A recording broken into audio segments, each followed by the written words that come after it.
Hello everybody, good morning. I got that all mixed up there then. Good morning everybody. Welcome to the United Stands. We're trying to make a little bit of a joke about after what happened this weekend for United on the pitch. It's not good. We're going to talk in some more detail about that, what Ten Hag has been saying. We're going to get into some of his quotes and how angry he was yesterday after that result, along with a lot of other United fans as well. But the main headline is about Manchester United's ownership and what is going on with the club right now. Another Monday, another fresh headline, more talk about what's going on, who he's going to be in, who are the main instigators, and of course we know about the Qatari bid and everything that's involved with that. We're going to get into that. We're going to get more detail on that, I think, as we go along. But I think the main thing is now that we have to look in detail about everything else and all the other bidders.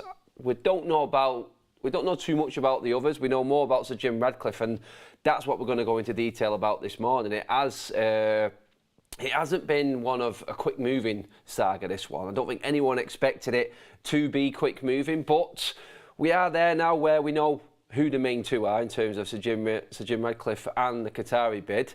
What happens past that, we'll find out some more information, but it is quite clear now. I think either way, it's going to be Sir Jim Ratcliffe or it's going to be the Qatari bid. I think that's what we're looking at. We've all known that from the start, from when the bidding came about. There's been many reports about there not being as many options for United in terms of potential buys as the Rain Group thought there might be, but we have to deal with what we've got, and there is genuine interest in there from Sir Jim Ratcliffe and the Qataris. We're going to get into Sir Jim Ratcliffe because Duncan Castles in the Times has been talking this morning in detail regarding what Sir Jim has planned out for Manchester United, how he wants to approach it, what the new structure he wants to implement and put in place to put United back up at the top of class in world football. I'm going to read a couple of tweets out here. They're all on the United Stand Twitter feed, so if you just want to scroll across to them, there are links to the actual article as well from Duncan Castles. So Jim Ratcliffe remains confident of securing the ownership of Manchester United despite a competing bid with the Qatar consortium. You're looking at Ineos. Sir Jim Ratcliffe, multinational chemicals company, have begun the process of identifying a new technical and executive team capable of making good on their stated aim to invest in Manchester United and make them the #1 club in the world once again.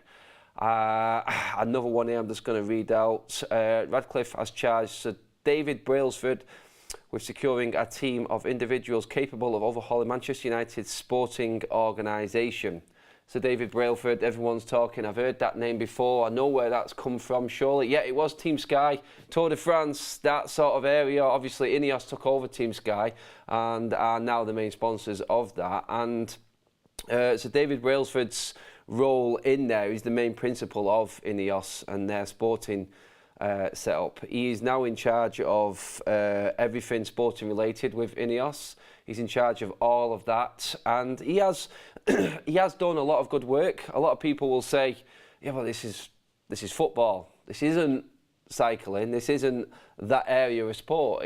Does it sort of coincide? Can he make that transition over to such a massive institution which is Manchester United? Is he the man to do it? I mean, he is best in class at what he does in that sport, granted, yes, but his whole sort of vision was built off his one look, which was for cycling. If you improved every aspect of riding a bike by 1%, when you put everything together, then it will increase everything. It will increase output and will make you better.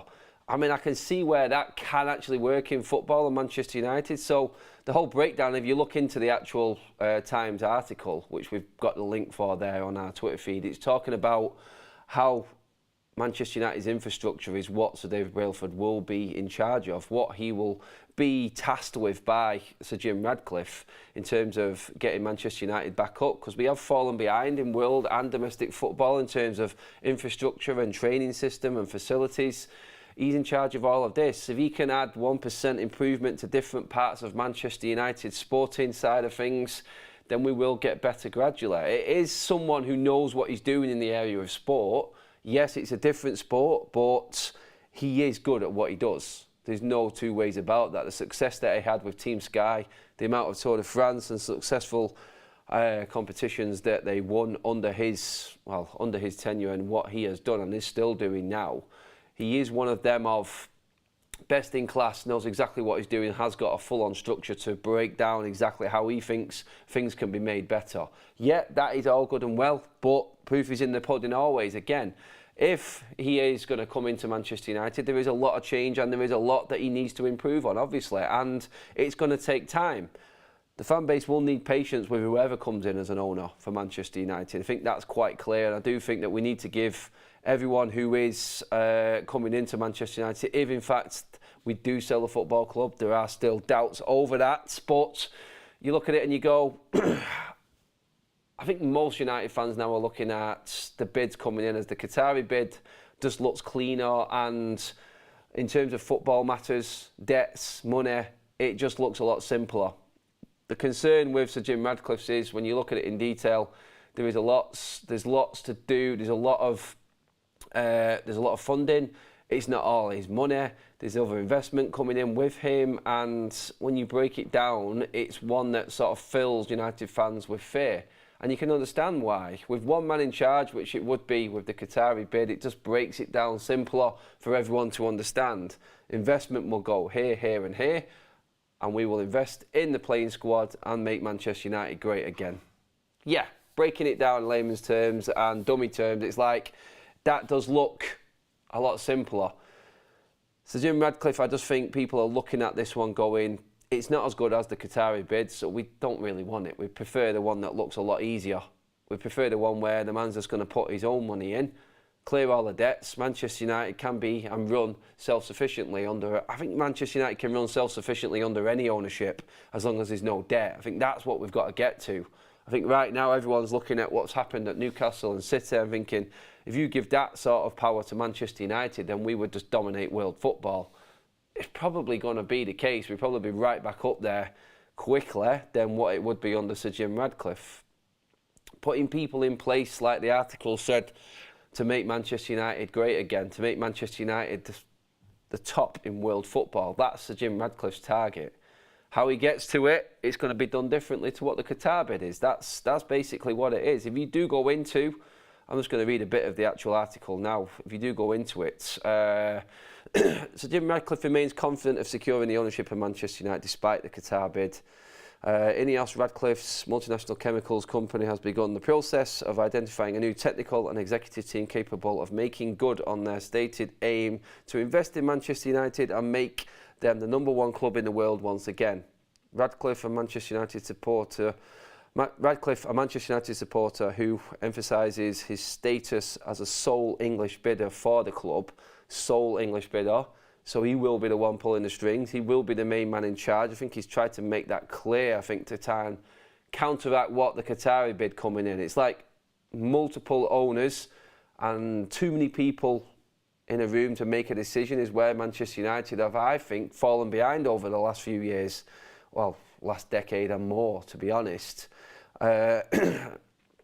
Director Sir Jim has charged Sir David Brailsford with securing a team of individuals capable of overhauling United's sporting organisation. Ineos Director of Sport is understood to have opened conversation with best-in-class practitioners in recruitment, analysis, sports science and training ground infrastructure, areas in which Manchester United have fallen behind both domestically and European, in domestic and European competitions during the Glazers' 18 years of owners. I feel like if Sir Jim Ratcliffe came in and there was no Qatari bid on the table, everyone would be like, let's just get Jim in. The fact that we've got this bid coming in from Qatar that just looks so much simpler on paper. Yeah, paper and reality is totally different, and you obviously have to break everything down for what it's worth. But to look at it, I think if Sir Jim was the only man in charge, the only man looking to buy into Manchester United, every United fan would be like, let's get this man in quick. It's only because there's that Qatari bid, and we've seen what a bid from the UAE has done to football. It would literally be the Battle of the Gulf in North England. You'd have the Saudis at Newcastle. You obviously got Abu Dhabi at Manchester City, and then Manchester United would be run by the Qataris. It would be the Battle of the Gulf in North England, the power of world football, because they would be the powerhouses. That would be, and the Premier League is obviously the best league and the biggest and the most lucrative league in world football. It would simply be a battle between the three in the end, and that power. But yeah, we've just got to look at it for what it is, and we've got to take Sir Jim Ratcliffe's bid seriously. There is a poll in the chat there now that I want you guys to get involved in.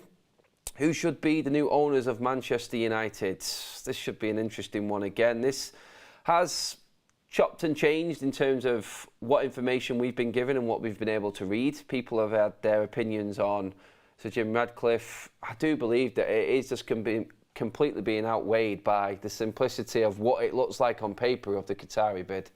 No one wants anything. No one wants any leveraged debt. No one wants any more multi-organisations of different investment coming in to buy Manchester United. They want the simplicity of one man's money. Keep it simple. Everything is laid out on a table, clear as day in black and white. And that's what the Qatari, that's where they have the benefit and the bonus, I feel, of winning the Manchester United fan base around. I don't believe it's because they don't think Sir Jim is better than the Glazers, because I think everyone would think that. I think Sir Jim's bid is simply a little bit more complex, and obviously their investment isn't solely his. It's going to be run. There's still going to be debt. If there is debt at Manchester United with a new owner, then that is going to be one bid that is probably looked at as more of a concern rather than one that clears all debt. You can see why, and I can see why now with already 1,000 votes, the Qatari bid at 90% is leading the way. We have to put the Elliott investment to the Glazers in there. 2%, I would love to know who that 2% is voting for the Elliott investment that actually keeps the Glazers in charge. There is 2% of everyone in this room right now who thinks that the Glazers actually are a good thing and are staying at Manchester United. We do have fans from other channels, from other clubs that watch this and are probably just coming in to sabotage it. The majority of people have completely blown Sir Jim Ratcliffe or anything. Is there anyone out there that actually thinks that Sir Jim Ratcliffe is a viable and a good bid and a good future for Manchester United? Of what we're seeing here, you got to look at it and go, no. 8% to 90%. Obviously, we're ignoring the rest because that is rival fans quite clearly. Honestly, I think we do need to look at Sir Jim Ratcliffe, and we do need to look into people. I do like the idea of someone best in class coming in. I do like the idea. I do like the structure of it in terms of what his plan is.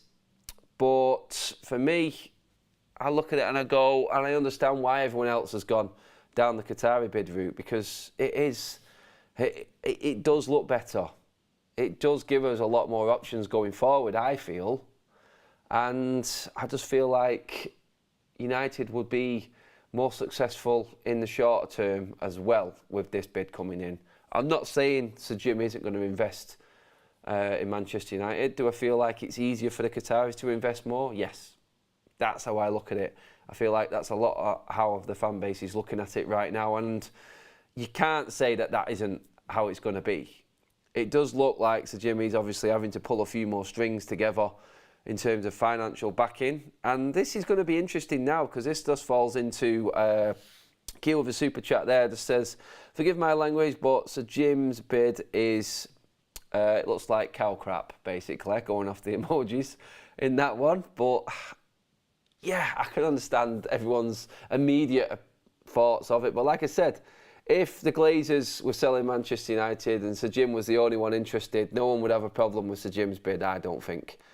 I just feel like the Qataris coming in with the multi-millions have just blown everything else out the water, and everyone's looking at it going, this is the only way forward for Manchester United. Clean slate, let's move on, let's rebuild this massive club. That's how it is. But what Sir Jim's bid is going to be interesting, and what we'll put out in, we'll highlight even more, is how much these bidders actually think Manchester United is worth. Because when you look at it and you look at all the reports and the reports on Sky and in The Athletic and in all the other publications that we're reading right now, it's one of, no one has got anywhere near the Glazers' valuation of Manchester United yet. Is Sir Jim confident because he knows that the Qataris aren't going to bid that much for Manchester United? Does he feel like he can get together the amount of money he sees United are worth easy? Is this why he's confident of winning the Manchester United takeover bid? This could well be it. The Qataris may be a lot lower than Sir Jim Ratcliffe's valuation.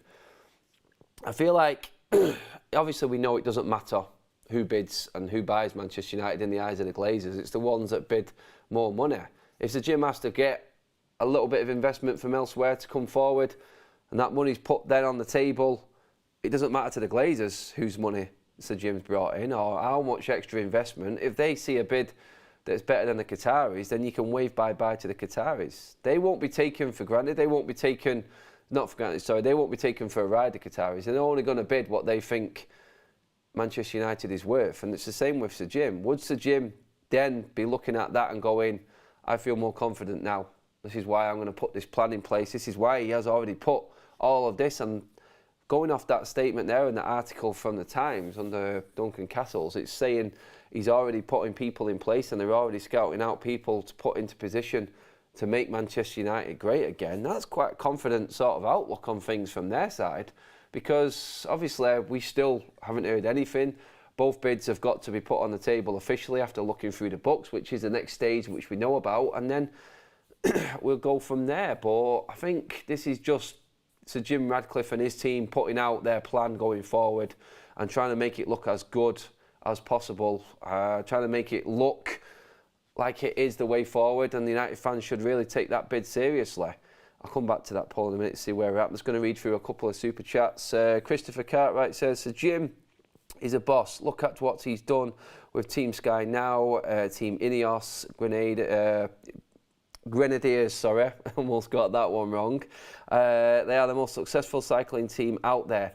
Again, yeah, it's like, I understand what Christopher's saying. He is a boss. He has changed things around, and Sir David Brailsford is top class at what he does. He is best in class. He has proven that. Is that enough to convince United fans that that's going to make Manchester United great again? Just people in positions that are better, the best in class. If we had the best in class, well, the Glazers were here at Manchester United, we probably would be doing a lot better than what we are doing now.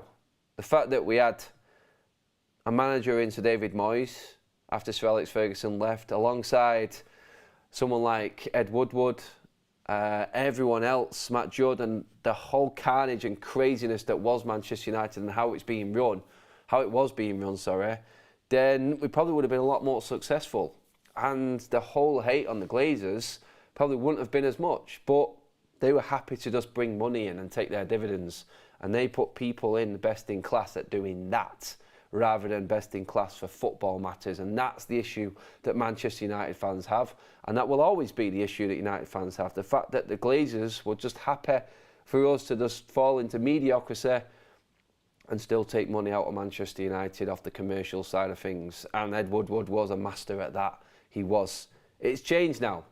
If you'd have said to me the last two seasons, if you judged the Glazers on the last two summers and the last two summer transfer windows and what we did, obviously Varane, Sancho, Ronaldo last summer under Ollie backing the manager with quality players, then this summer in terms of what they've backed the manager with, yeah, we fell short in January, but we did fully commit to backing Ten Hag in the summer. If you said that that was the way it was going to be consistently through every single window, then I don't think many people would have a problem. But it hasn't been like that.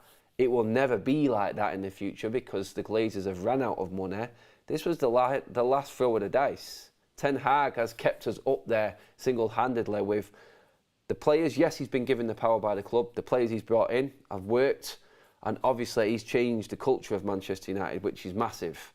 And that's why we're doing so well again now. But that was never going to continue with the Glazers. They wanted the Super League. The Super League was the last option for them. And without that, there is no more money. And this summer, I fully feel that Manchester United would have been scraping the barrel for mediocrity again, and we wouldn't have backed Ten Hag. And that's the problem that Manchester United fans have got. That's the problem under the Glazer ownership that we do not like. We don't like how it's been structured. We don't like the people that have been put in charge of making money for the Glazers and forgetting about the football side of things. And ultimately, yeah, a couple of seasons isn't enough. A couple of summers where it's been decent isn't going to be enough for the fan base. We're not going to have the wool pulled over our eyes, and that's where it is. The Glazers has to go for Ten Hag to even improve on what he's done now, which is great. Glenn Boy with a super chat. The Glazers have the cheek to base the sale price on the amount the club would be worth if the Glazers was not the owners. Point. The Glazers have this sort of like front where they think, and we've seen this reported, that possible ownership should be coming in and pumping their chest out and saying, I want a piece of Manchester United, this global juggernaut, this institution of football, which Manchester United is. People should be clamouring to get hold of Manchester United. They have a vision of what they think Manchester United is that no one else investing in United sees. That's the issue right now. There is a crossroads here. And as much as we want to laugh off on that poll there, that Elliott investment group, and it's there, and there's 3% of opposition fans just holding up that poll there, as much as we want to laugh that off as unrealistic, in the eyes of the Glazers, the people that hold the power right now, that's realistic. That is an option because it keeps them two in charge, Joel and Avram, and it brings them money in to invest in Manchester United that's not come out of their pocket, pretty much like they have done over the last 2 decades. Ideal for them. That's what we're dealing with right now. That's a reality. That's a reality too. Not a reality we like and one that we want, but an actual reality that is there in front of us right now and could still possibly happen. Super chat from Keel again says, after the ref on Sunday, I want Qatar even more. I don't know what the refereeing performance has got to do with the bids for Manchester United, but yeah, angry, I understand, refs are poor. It's not going to change the way that the refereeing's done. That's just a different subject, which we're going to get into shortly on this video as well from the weekend, because Ten Hag has had a lot to say about that. But in terms of where we're at with the ownership, before we move on, it's quite clear Sir Jim has a plan and a vision for Manchester United. A lot of people would be on board with that. I just feel summing everything up right now, it's like the Qatar bid just looks cleaner in terms of money, where the money's coming from. Everyone understands more where the money's coming from. We just don't want to look into the breakdown and the details of Sir Jim Ratcliffe's bid when there's something a lot more simpler. Why would you? Why would you want to look into Sir Jim's bid when you know that there's a man there with his own investment that can just clear the slate clean and United start afresh with no debt? Why would you want to look into detail that this one is a better option there? That's what it is. It's like, make your own ice cream, or there's one already there handed out to you, perfect, ready to go, walk off. You're just not going to make the effort, are you? You don't want to know. And I feel like that's where the mind is of the United fan right now. The businessman, the people who really want to know the ins and the outs of how Manchester United's whole structure is going to be changed and how the future of the football club is going to be run, would look into Sir Jim's and go, there are plus points in there. There are massive positives in there. So David Brailsford, definitely one of them in my book as well. People like that running sporting side of things definitely is a plus. And when Ineos took over Team Sky, and it is a big business, cycling, and that sport is massive, not on the scale of football obviously, but they are top dogs. That is it. That and the success that they've had in that sport is a positive if that is going to be moved across, and that if that transition can be made into football, brilliant, that's great. But I just feel like a lot of United fans right now, I don't care about cycling.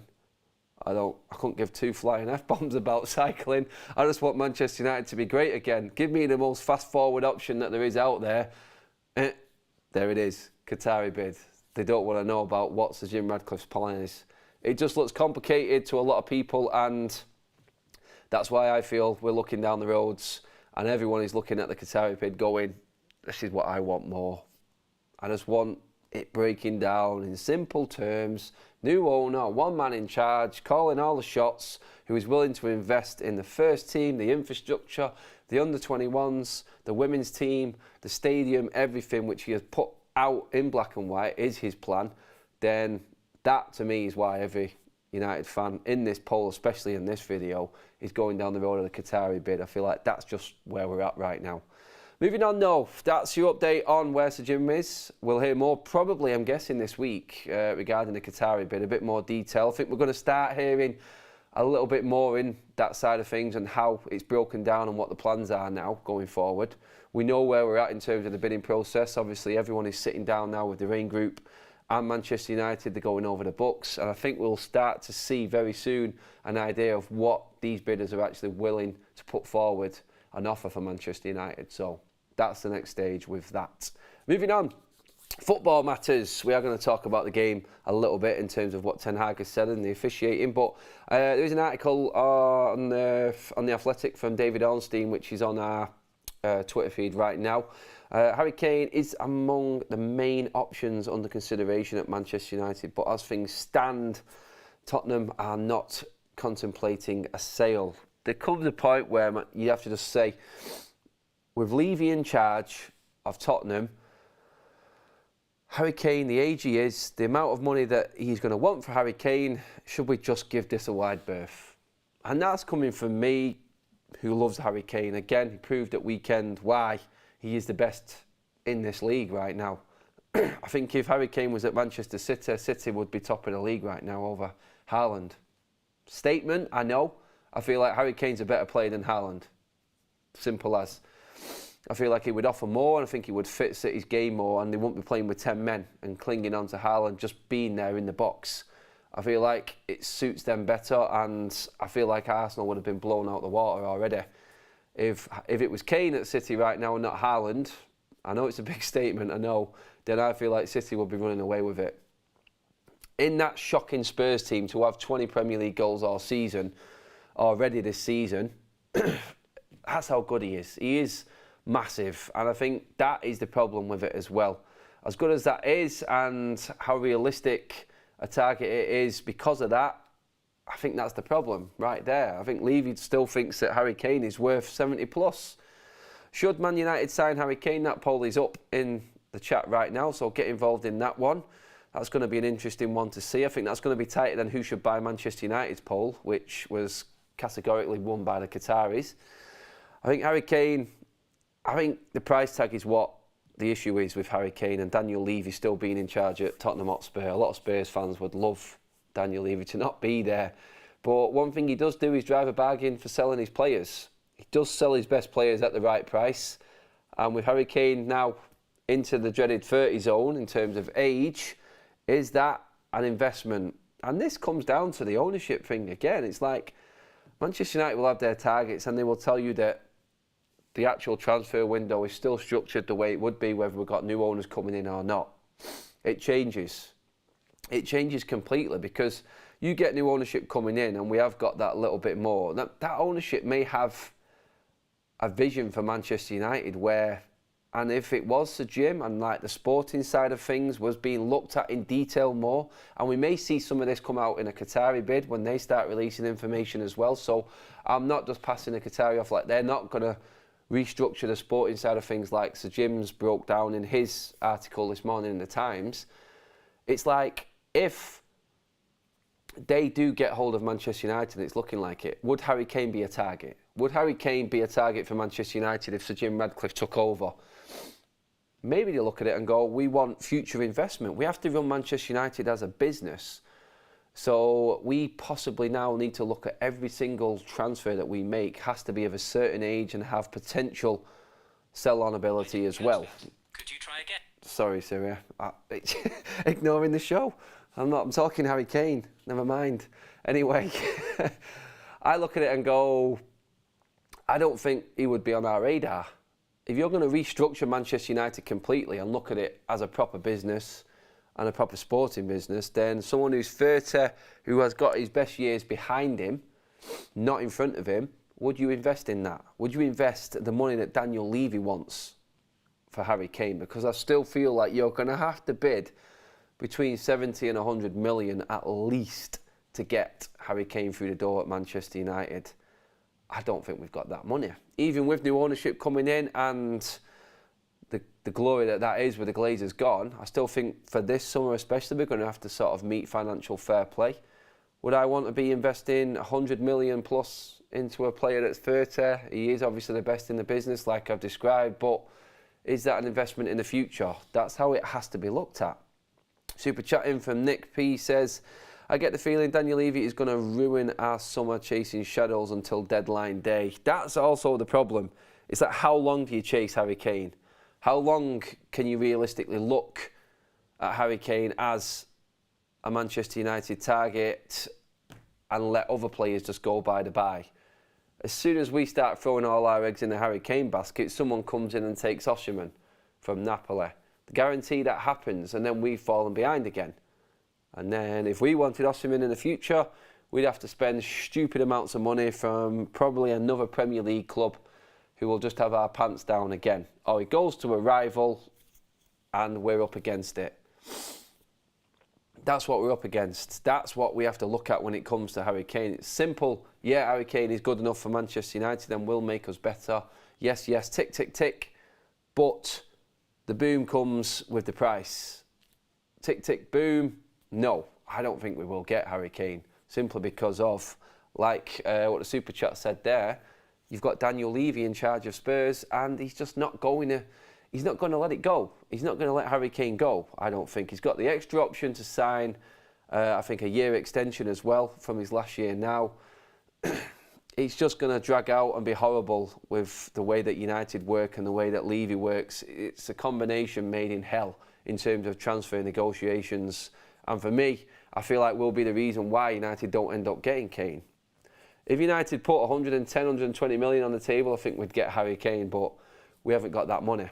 Simple as that. Manchester United can't afford to spend that amount of money unless there is future investment in that player. Like I said, if that was an investment in a young striker, then I can see United spending upwards of 80 to 100 million on a striker just to give that back into Ten Hag after what he's brought to the football club.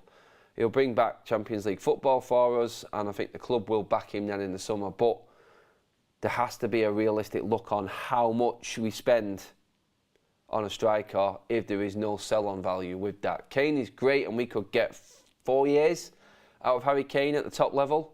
That's great. Could we get more out of someone else? Is there anyone else as good as Kane to come straight into the Premier League?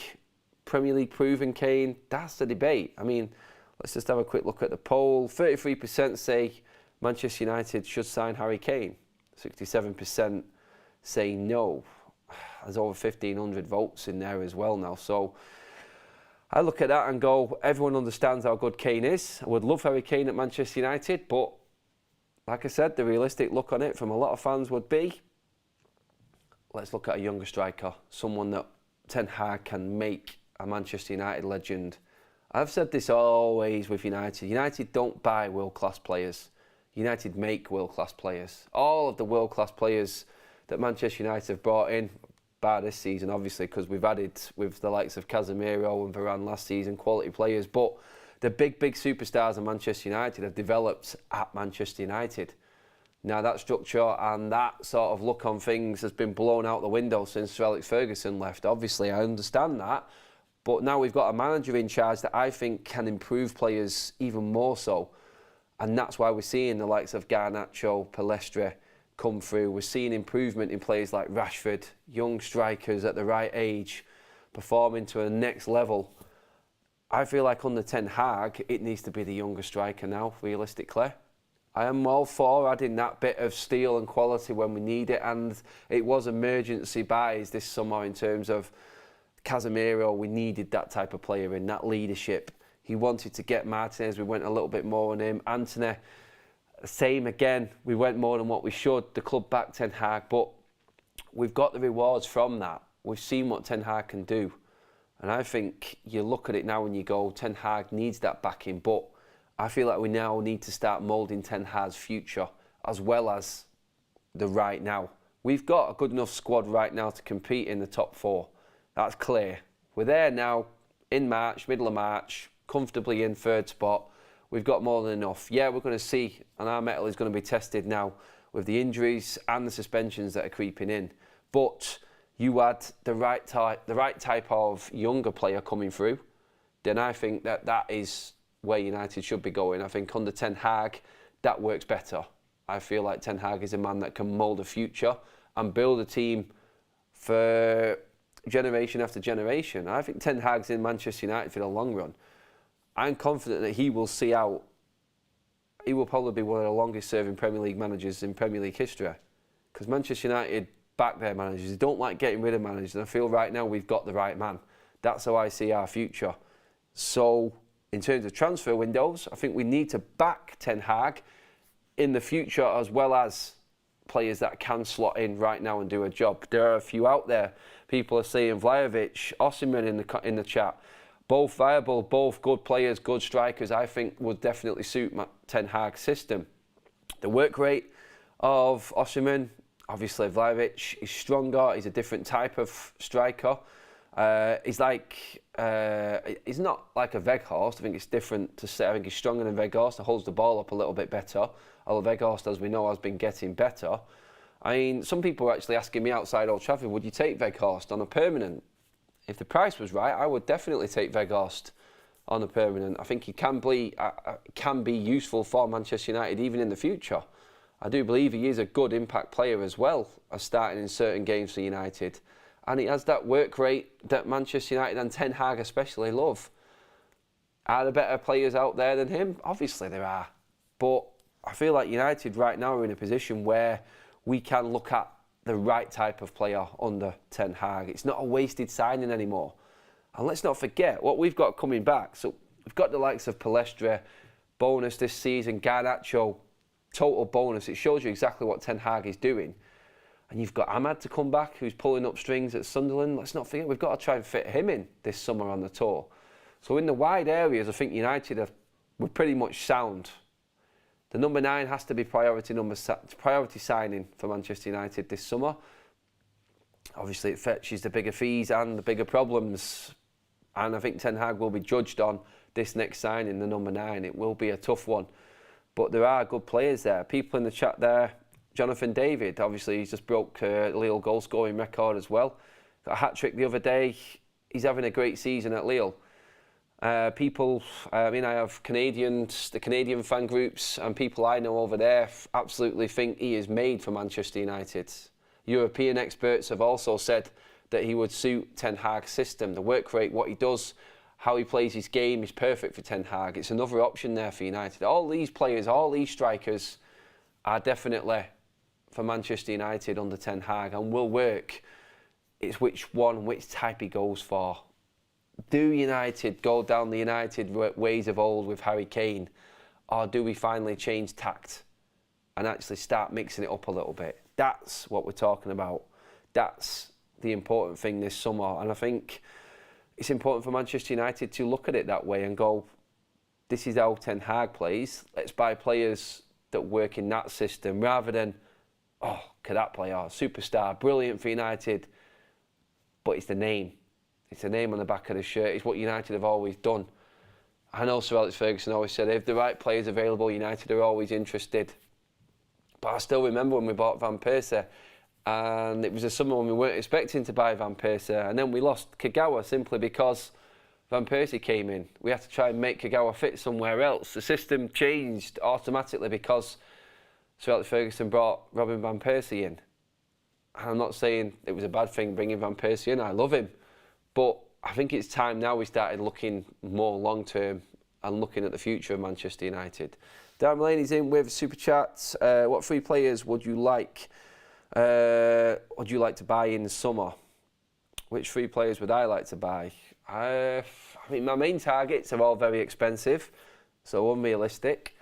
I, straight off, would think, for me, central midfield and centre forward, Bellingham, Rice, that sort of centre midfielder.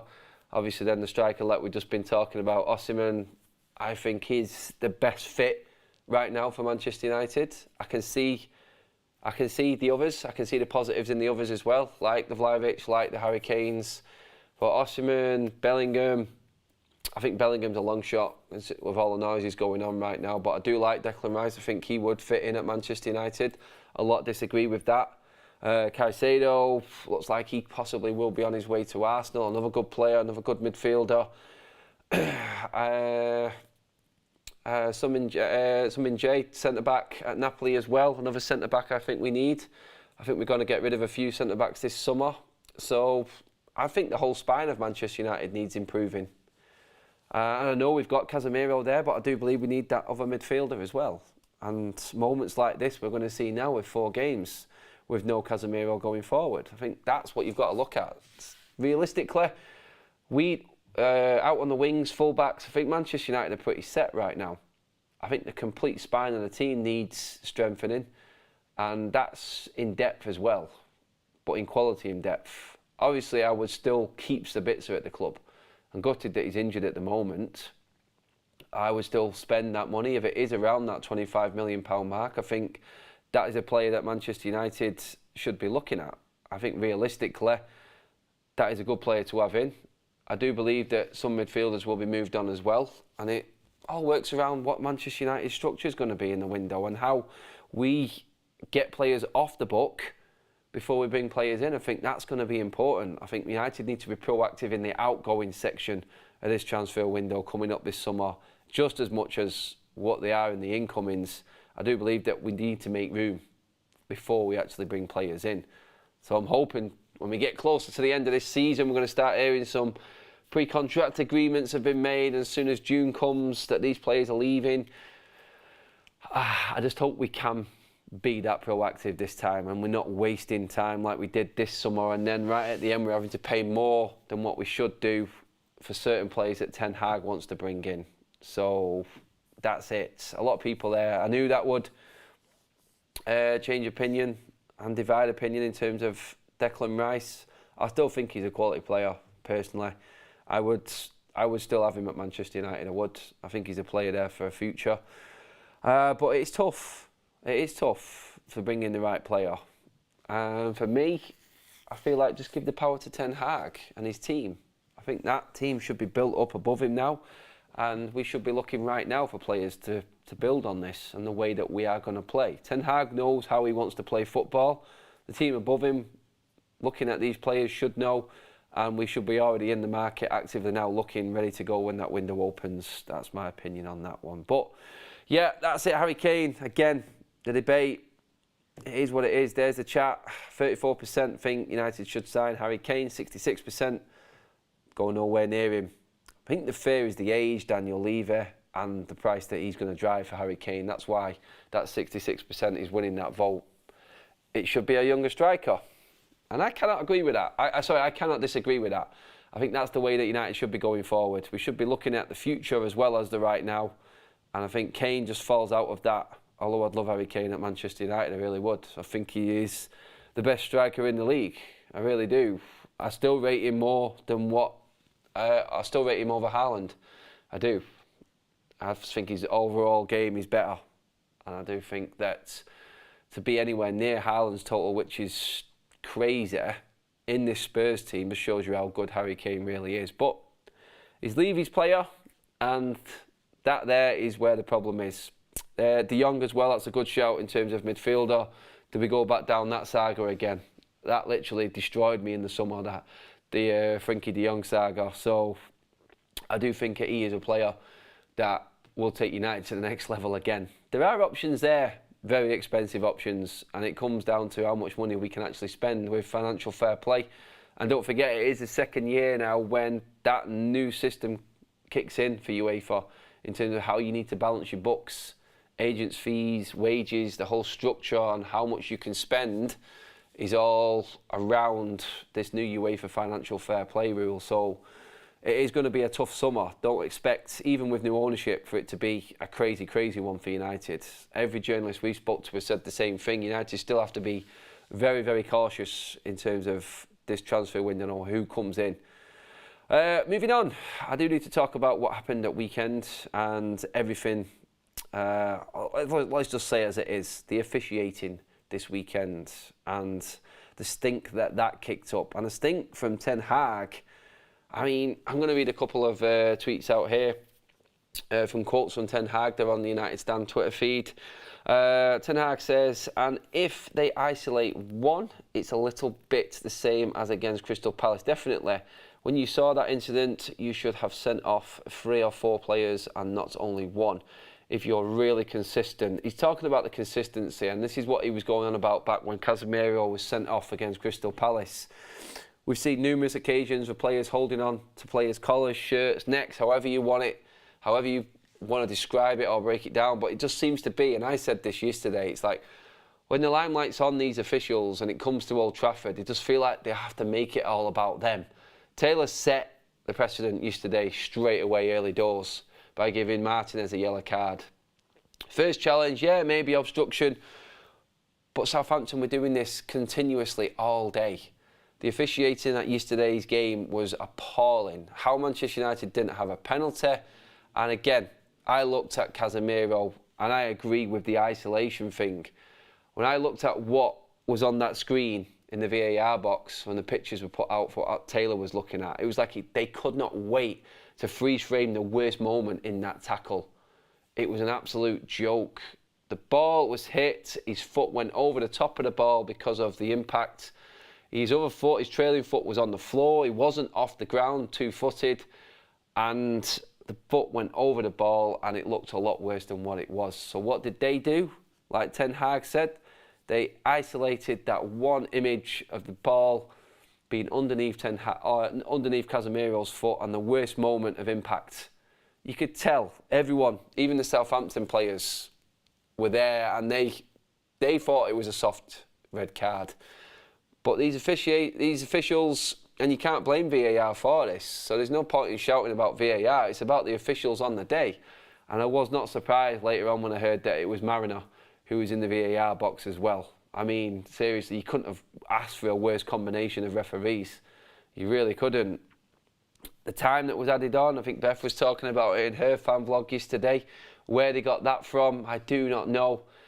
It was just appalling from start to finish yesterday with the officiating, and Ten Hag talks about it. I mean, he talked about Casemiro. Casemiro across European games over 500 games, he never had a red card. Now he has 2. Think about that. He plays tough, but he plays fair, and also in this. He's playing fair, same as against Crystal Palace, so it's very debatable. Very debatable. I think a lot of people have come in with a conclusion that it was a very, very soft red card for Casemiro. I think the yellow card was probably right. It was robust. One stud was up, but it was because of where he hit the ball, and he then went over the top of the ball because of the curvature of it. And you can't look at it and go, that was fair, and has been the precedent all the way through the season. The consistency has not been there. And I went back to that. There was 2 tackles in the Leicester and the Chelsea game on Saturday. One on Havertz and one on João Felix, where they were both twice as bad as what Casemiro's were. Both completely miles away from the ball. The impact from stud to player was, with the ball not even in sight, was just night and day compared to what Casemiro's was. Do we have to then just say, look, it's down to the referees in them games not doing their jobs right? Did Mariner and Taylor do their job right? And the other refs just had a poor one by not sending off them 2 players? But this has gone on all season. It wasn't even looked at. It didn't even go to review them challenges on Felix and Havertz from the Leicester players yesterday. Absolute farce of a system. If you've got people and clowns like them officials that are actually running it, it's all on the people that are running the system. They choose whether to look. They choose whether to tell the referee to have a look at it. They don't look at what actually happened. Football isn't played in a freeze frame. Football's played at a high pace, high energy. It is an impact sport, and things happen when they're not deliberate. Accidents happen. Things happen in challenges where it looks worse if you break it down than what the intent actually was when it occurred on the pitch. That's what happened with Casemiro yesterday. The ball was won, and it just went past that, and they looked at what happened past it more than what actually happened and the circumstances building up to it. That's what you've got to look at. That was like them deliberately going there to make a scene. And I said yesterday, there was no sky, there was no beat, there was no coverage of the game yesterday. And they just put it in the spotlight. They just put it right out there into the spotlight, and it was a farce. The officiating was a farce from the get-go. The handball for the penalty, I mean, you might as well go to bed and cuddle that ball. That's how much of a handball it was. It was ridiculous, and that didn't even get looked at. That's what Ten Hag is talking about. That's the consistency, because right now Ten Hag is looking at that and he's going, right, things happen on a day, but why is it only happening to Manchester United and Casemiro? And now he's looking ahead, going 4 games without Casemiro. So what is that? That's Fulham, That will probably be Brentford, Newcastle, tough game at the top.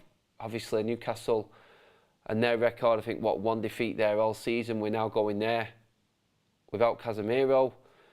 This could actually affect Manchester United making top 4. This decision and these officials, that's, when you look at it in depth, that's probably what Ten Hag is looking at. He's probably going, certain decisions that could have been different have now affected the rest of the season. 8 games Casemiro's missed this season through suspension. Wow, that's a lot. You're coming up to nearly a quarter of a season with suspension. And both decisions are debatable. The yellow card, when he missed the Arsenal game, fair enough. An accumulation of yellows. But right now, we're looking at it going, that's Casemiro for a quarter of a season out through suspension, through decisions that could have easily gone the other way. And it's their decision on the day, the officials, to actually do what they did. They've used VAR, and they're the ones that have made the call off VAR. It didn't happen against Chelsea. It didn't happen against both of them players in that game. Other games this season, I think one was highlighted, Van Dijk in the Everton game. Miles worse than what Casemiro's was. The inconsistency of the refereeing is just ridiculous. I think the referee had a big influence on 2 big decisions. One was the red card, the other was the penalty. I didn't speak to him, Casemiro. He is disappointed and upset, and you could see how physically upset and disappointed he was when that came. I think he knew the writing was on the wall. As soon as, it was a point where Anthony Taylor is talking to Southampton players lining up the free kick that he'd give a yellow card for, and instantly he heard something in his ear and he legged it straight over to that VAR box to have a look. He could not wait to get that card out of his pocket. And guarantee it was simply because it was the big stage, big moment, Casemiro, let's just prove that we are doing this right and VAR is working. The speed that he moved from that point where the free kick was over to that TV screen was like gone. In a shot. As soon as he got word that there could be something more in it, and you knew straight away. As soon as that happened, he was gone. Super chat from Big LP. Kane at United would be a breath of fresh air. In terms of Kane at United, yes, he would make us better, and his whole professionalism would definitely make Manchester United better. And he would be, dare I say it, a role model to a lot of the younger players coming through as well.